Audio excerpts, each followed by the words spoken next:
La contribution que j'ai rédigée pour Doctrine est celle relative à la partie sur les management packages. Nous avons co-rédigé cette partie avec Laurent Sitterman.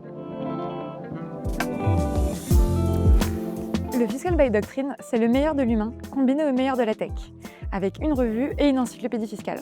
Chez Doctrine, on aime bien faire les choses différemment.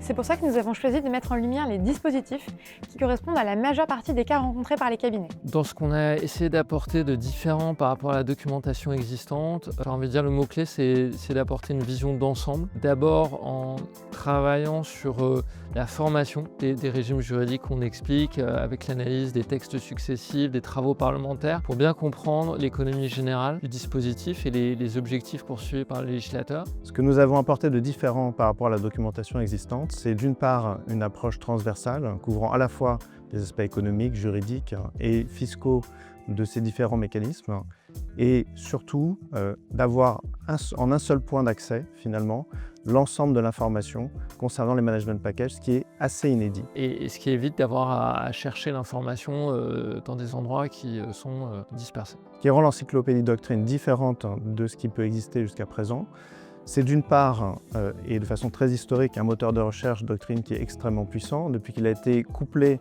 avec une approche dédiée à l'intelligence artificielle, c'est encore plus intéressant. Et puis enfin, en dernier lieu, mais c'est néanmoins très important, le recours à des auteurs particulièrement réputés dans leur domaine, qui permet d'apporter une expertise, un éclairage extrêmement précieux. Je trouvais que c'était une expérience très enrichissante, cette écriture à quatre mains. On a pu croiser les regards avec la forte expérience de praticien de Jérôme Commerson et mon expérience en tant que juge. Et j'espère que ça nourrira un intérêt d'autant plus grand pour les lecteurs.